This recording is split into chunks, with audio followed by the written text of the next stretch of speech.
Hello viewers, Super GT here. Okay, we've had update 1.55, which has brought back the penalty system. Yes, scary times. In fact, I prepared myself with this beautiful livery with SR down, slow down, and penalty written all over it in preparation. Okay, this was the Laguna Seca Daily Race C, absolute carnage fest, whatever you want to call it. Here we go. Now, thankfully, on this one, starting towards the front of the pack, second place on the grid. Let's see what we can do.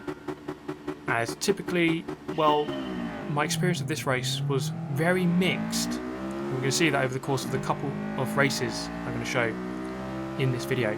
Olivia V8 on pole position, moves instantly across to protect her lead in the race. Up the inside, I'm just going to stay narrow here, just to protect my second place. Main objective really just staying in position. Thankfully, no SR downs, no penalties, good stuff. People can actually race, although to be honest, probably back somewhere in the middle of the pack, everyone's dying of death or something. Actually no, looking behind briefly, turns out people aren't dying of death, as they actually mostly made it around the corner. Good stuff, well done guys. Anyway, later on in the race, lap number 4, pretty much as you were. Guys in third, just dropping off a little bit. Olivia taking a nice big jump over the sausage, and then for some reason just pulls over to the side. Not quite sure exactly why. Just hands over the lead to me. Well, I'll take it, thank you. And then drops down quite far back. By this point, lap number 10, you can see there, very, very close indeed. And there's something weird about the sound. I don't know if anyone else noticed this, as we just get tapped in the corner. And Olivia's going to back out and let me regain the lead, or keep the lead, should I say. But every time I look behind, sometimes the sound of the car would drop. It was really weird, I don't know. And then I had to look behind about 7 times and then the sound would come back. Strange. But anyway, that's also strange. Super GT winning a race, how about that? The penalty magnet, thankfully not attracting too many penalties. The polarity must have been in my favour this time. But we go back again on the Super GT account, starting from 20th out of 20. We're going to fight our way through the carnage once again. Well, actually not once again, for the first time. Here we go then. Let's see how this unfolds. As you know, the grid start bunches everyone up. It's just a recipe for absolute anarchy. Into turn 1, keeping it nice and narrow. And we're going to go all the way up from 20th to 13th. 7 places, 1 corner. Portuguese guy there getting spun around. And I felt like I left space. Obviously not enough. As well, all the hard work is undone. 20th to 13th, back to 18th, back to 19th. GG everyone, thank you very much. Okay, and we've got a Swedish guy just rejoining the circuit. So plenty of carnage here on the first lap, and this was a gap I probably shouldn't have tried to go down. That was always going to be a closing avenue down the side of the Twix bar there, and unfortunately that sealed our fate on the exit of the corner as we get a poor exit, and this guy manages to get ahead. So we're going to just back off, let him go through with a tiny hint of contact. So quite a frustrating lap that. It was looking good. If you can make up 7 positions on turn 1, you're in a good position to really fight forward and gain quite a lot more. But well, you know, the way that the Gran Turismo gods operate, they operate in mysterious ways. I think that's safe to say. So these 2 guys fighting. We're going to go down the right hand side of the Twix bar once again, and up the inside into turn number 10, I believe this is. As we then come up into the final corner, take a look at the radar, bottom right of the screen, because these absolute idiots, well, what the hell are they even doing? Sort your lives out, guys. And, well, once again, boom. Back down the order. Very frustrating. Bunch of idiots I'm surrounded by. That seems to be the theme when you start at the back, as you get people who don't really know what the hell they're doing. Okay, anyway, past this guy. Nice little overtake. No, not quite. Actually, he tries to fight it around the outside. Just slammed himself wide. See you later. Okay, so 17th now. Plenty of fighting here, and this really was lunge central, this race. Everyone dive bombing left, right and centre. It really was a centre of excellence of the dive bomb. Now coming up the inside, 3 abreast near enough, into turn 1. Be good to get these 2 moves done. Trying to spot your braking point can be quite tricky when you're that far back. Swedish guy absolutely savagely assaults the Spanish guy and gets a nice 2-second penalty. That is akin to getting a 2-year sentence for murdering someone, which in my opinion isn't really strong enough. But there you go, that's the way it works. Coming through turn number 4, riding that sausage. Oh yeah, don't we love riding the sausage. He's going to go to the left hand side, serve his 2-year prison sentence, and we're going to go up into 13th. Back to where I was on lap 1 for about 4 seconds before we got savagely assaulted back to 19th. Anyway, continuing, the Portuguese guy, oh no, he's binned it. Up into 12th, send himself to the Shadow Realm, and the population is ever increasing, exponentially if anything. It really is getting very, very populated in the realm. We have to do something about the overpopulation crisis there. We come through the downhill sweeping left-hander, love that corner. This one's good if I get it right, but I often get it wrong. When you get it right, boy does that corner feel good. I think we've done exactly that there. As we go into the final turn, looking for the 3 board, which is the first board on the left hand side. You can really use a lot of the curb there and on the exit as well. And we've moved ourselves from 20th to 12th in 4 laps. This guy just slowed down, I really don't know. I guess he was trying to let me go maybe, but then we made contact a bit of an awkward pass. But we go up into 11th place, and you can see a nice train of cars up ahead. Not too much fighting going on, but plenty of cars to possibly overtake, as we have 6 laps remaining, more than half of the race. So it's a good 20 minutes long, this race. And by lap 7, so 4.5 laps to go at this point in the race. Coming into the corkscrew, this guy going to go to the right hand side and spin himself out. A free pass, thank you very much. Into the top 10 with, you guessed it, 6th place, very much within sight. Let's see if we can go and get it. As we clatter the sausage. That's the sausage you do not want to ride. Through the apex of turn 10. Into the final corner. Actually missed the sausage there, but not too much of a worry. 4 laps to go. Up towards the Swiss guy here. As we come up to the fast sweeping left, and he's going to slide very wide.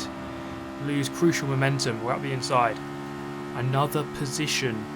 Up to 9th. Okay, this is not too bad. This is actually not too bad. The penalties, well, I've seen some pretty shoddy examples being dished out since update 1.55, and many of you show me on Twitter, etc. And yes, they are still a mess, really. But I have a feeling that Gran Turismo Sport is almost like a testbed for GT7 now. So it's almost like an experiment. They're just testing things out, and we're going to see lots of changing penalty systems, I think, from now until the GT7 release. And unfortunately it's going to be an absolute mess at times, which is basically all the time. But well, I suppose just get on with it and deal with it, I suppose. Qualify better, start at the front, hope for the best. Otherwise, well, you're going to be in the penalty realm.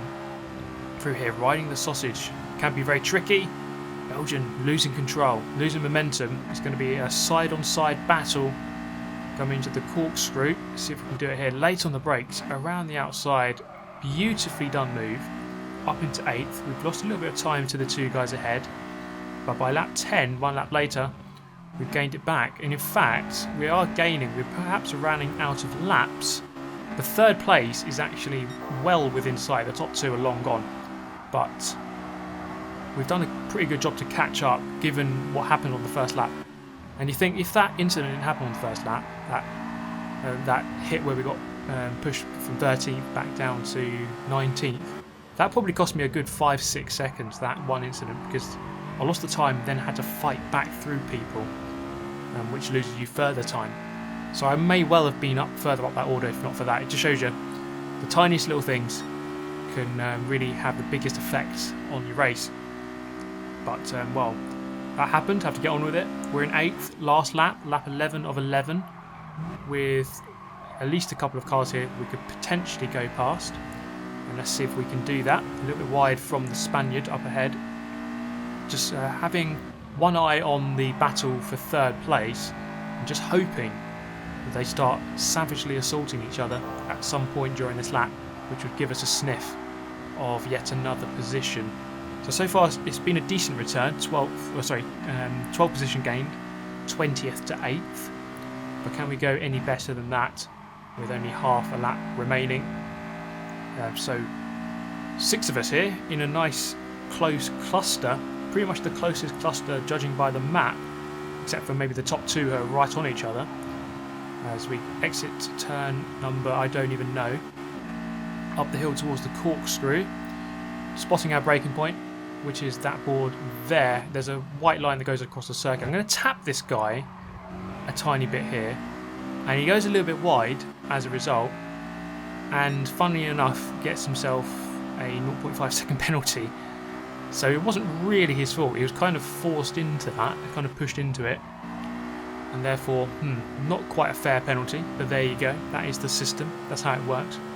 Coming up into the final corner, unfortunately there's nothing really on here, so I just perhaps ran out of laps. Maybe 1 or 2 more laps and things could have been very different, but we're going to come up to the line and finish in 8th place, which actually turns into 7th, because I just remembered that that guy had a 0.5 which gets rounded up, so he had to serve that. Okay, so 20th through to the top 10, but I know that we can do better. It just really depends on the absolute anarchy on lap 1. Will the gods of anarchy work in your favour or not? Well, let's find out on our 2nd attempt at coming through from 20th. Let's see what position we can get to. I know that we can definitely do better, because if that, that first lap went a tiny bit differently, I could have maybe finished 3rd. But, ifs and buts. Let's see what happens here. Someone already off on the right hand side. I'm going to just keep a nice safe inside line here. Look for the inside on the exit. A couple of cars go wide, and immediately up into 15th. Okay, not as good as 13th, but still not too bad a return. Five cars in one corner. Portuguese guy getting discarded to the side of the circuit, and we gain 1 more place. Coming through turn number 4, this guy goes a little bit wide, moves over to the right hand side. I'm not sure he was aware exactly what was going on there. So just about managed to pass him before going off the circuit completely. Through the long left up the hill. Frank Lucid going quite slowly here. Move over to the left, and we can get the pass done before the turn. Plenty of carnage and contact. Moses effect well and truly making an appearance there as we part the sea, goes directly through the centre up to 10th. We've done half the field already in half a lap. Pretty miraculous stuff. Through the corkscrew, just trying to keep it nice and tidy. With so many cars in such close proximity, it's very easy for things to go massively wrong. But alas, it hasn't happened. We'll try to settle into this race. The leader already pulling away, but with 2nd not too far away, 4.4 seconds off the lead at this point, which is not too bad. Now coming into the final corner, 10th place, up behind the Swiss guy once again. He goes for a move, big move, and then I'm going to get savagely assaulted now from behind and lose a crucial position. So that was going rather well until that point. Very frustrating. So I'm going to have to move over here just to protect my position. This guy with a 1 second penalty should be able to get past him once he goes past that penalty zone. Going up towards this is turn 2 officially. Turn number 5, 6. Sometimes a lot of track you notice have weird corner numbers. So sort of tiny kinks in a straight sort of get given numbers, corner numbers, when really it's not really a corner, but there you go. Sometimes it can be quite tricky to get them right. But anyway, up into 10th once again. Quite a forceful move. South African guy spinning all over the place, sending himself to the realm. Greek guy with a penalty being served up into 8th. So things are just going a bit more my way this time. This just happens. Sometimes, you've got 20 angry people lapping around a circuit, and it's kind of almost sometimes random luck. Sometimes you can just get a bit of luck and things will go your way, sometimes they won't. And it goes to the left hand side here, and it's squeezed the last second. We gained another position though. There was someone off on the right hand side. We're going to go deep on the brakes around the outside, and yes, very nice move. So, okay, up into 6th place at the halfway mark of lap 2, and we have the 2 guys ahead with penalties to be served. Should be able to get past these, at least the guy in front should be able to get past him on the next lap with that 2-second penalty. Perhaps not the Spaniard in 4th, but at least get closer to him when he serves that penalty. Okay, so the main thing here is just trying to minimise time loss. So this was kind of a weird example of the wrong decision being made. So this guy perhaps should... He goes defensive when really it was the worst thing to do. So he's just going to lose himself further time here by going defensive. And because he's going to lose the position anyway with that penalty. And then he takes a really slow line coming out. Eventually we do get past him after losing maybe a second or 2 there just by fighting unnecessarily really. And then he gets shoved down another position. I get shoved wide by the usually neutral Swiss guy, obviously not on this occasion. So Fatalist Chris dropping down to 8th before the penalty zone. If he had just taken the normal racing line, he would have been 5th coming into the penalty zone and then maybe gone down to 8th after. I was angry with the Swiss guy here. Tried to go for a dive bomb. He braked way too late and goes very wide. So I retake that 5th place, and now we've got the Greek guy on our tail coming up the hill, up behind 4th, the Spaniard, dipping down on the apex. There we go. Top 3 pulling away now, 6 seconds away from them, and it doesn't look like it's going to be easy to try to catch up with them. So up behind the Spaniard now, goes a little bit narrow, and it's going to cost him some speed on the way out, and indeed it does. Space opens up on the inside. We're going to go for it, and we have the inside line. We're marginally ahead, and just edge him out towards the curb, and I think he's lost complete control of the car as he dropped completely out of the top 5 there. Now I just wanted to have a look at the start because well, this was kind of a weird example of penalty system being a bit awkward. So everyone going really narrow, and there's a bit of a knock-on effect, and the Russian gets pushed wide, and the leader gets a 4-second penalty, even though I don't think he did anything wrong, just protecting his inside line. But then the other guy gets a 6-second, so kind of a weird one there. 2 guys getting blamed for that, when really it can only really have been one person's fault, logically. But well, it wasn't the leader's fault, let's put it that way, and he got himself a 4-second penalty. Now you can see the gap there, 5.5 seconds. By the end of lap 6, it came down. They were fighting a lot. I'm only 2.5 seconds off the lead now, and then halfway through lap 7, 1.5 seconds away. And just shows you how much this fighting was costing these guys. They really were fighting way too much, and it just brought me into the fight. I should not have been able to get back into this battle if they were being a little bit more clever about how they were going about their racing. But that isn't what happened, and here I am in the battle for the lead, technically.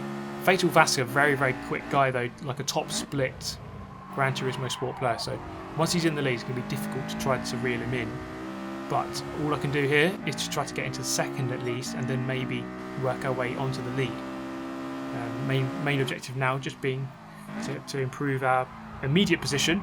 Brad into the back of the Spaniard, and we're going to go up the inside of him up into 3rd, just run him quite narrow just to protect our position, and he eventually backs out and we can keep our 3rd place. So now up behind the Spaniard, going to go for 2nd. This has been a really good race so far. 20th up to 10th on the first lap, which was technically 11th by the end of the lap, and then now up to 3rd with a shot at 2nd. Is there going to be a chance into this turn? We're going to pull out late and go for the move up the inside. He sees me coming, meet the apex and get the job done. Up into 2nd place, solid overtake. We're going to have to defend here up against Brad App. Again, just running narrow just to make sure he backs out, and thankfully he does. And we consolidate our 2nd position with now Fatal Vasca to nearly 3 seconds up the road. And like I said, once a driver like him has got free air and is able to lap cleanly, it's going to be very difficult to reel him in. A lot of the time you're just relying on them getting caught up in traffic, and that's kind of what happened for the first half of this race, where he had that 4-second penalty, which wasn't really his fault. He just covered the inside, and well, that kind of pushed him back down the order. He had to fight back through, and fair play to him, he has done that, up into the lead at the end of lap number 8. 3 laps to go. I've got the fastest lap at this point, but then by this point I don't. Fatal Vasco has finally got going, 43.4 for him now. But this race is most certainly not over. I managed to keep Fatal at around about 2.5 seconds, the gap not changing too much, so the pace was fairly good. Now this guy has a 0.5 second penalty as we come into the final corner of the penultimate lap, lap number 10. 1 to go after this. Now this is where things get a little bit tactical, because he has a 0.5 second penalty, the guy behind. But even though he's going to serve that, you don't actually lose that much time at this track. Depends where the penalty line is, I guess. But I still don't want him to get past. So I'm going to still defend, just to make sure I can keep my position, because basically I want the gap to be as big as possible once he serves that penalty. If he gets ahead, then that gap isn't going to be that big. I probably would get back ahead of him, but the gap wouldn't be very big. So just trying to extend that gap as much as possible by keeping him behind before he serves the penalty. And he might as well take the time loss, because it's the final lap now. We're not going to gain on the leader unless he makes a horrific error. So it's really just all balls to the wall to keep this second place. And he has served that penalty now. The gap goes up to 0.7, which is kind of a comfortable-ish gap. You can see that he's not within range of overtaking, but if I make a couple of mistakes from here to the end, there's always a chance into that final turn, which is the main worry. And here's the penultimate corner. Gap's still 0.6, 0.5, so he has gained slightly, but not enough to go for that move. So we can just take the normal racing line, and we can consolidate this second place. So a decent result there. First place was always going to be difficult with such a quick guy managing to get into the lead, but I'll happily take a 20th to second, setting our fastest lap on the final lap, 43.7. Just kind of shows you that the tyre wear isn't too bad in this race. But there we go, 20th to second. The penalties were a little bit iffy, not awful examples in this race, but I'm sure that many of you have had some bad ones. But there we go, another video all done. Thank you so much for watching, and have a nice day. I shall see you next time. Thanks for watching. Goodbye.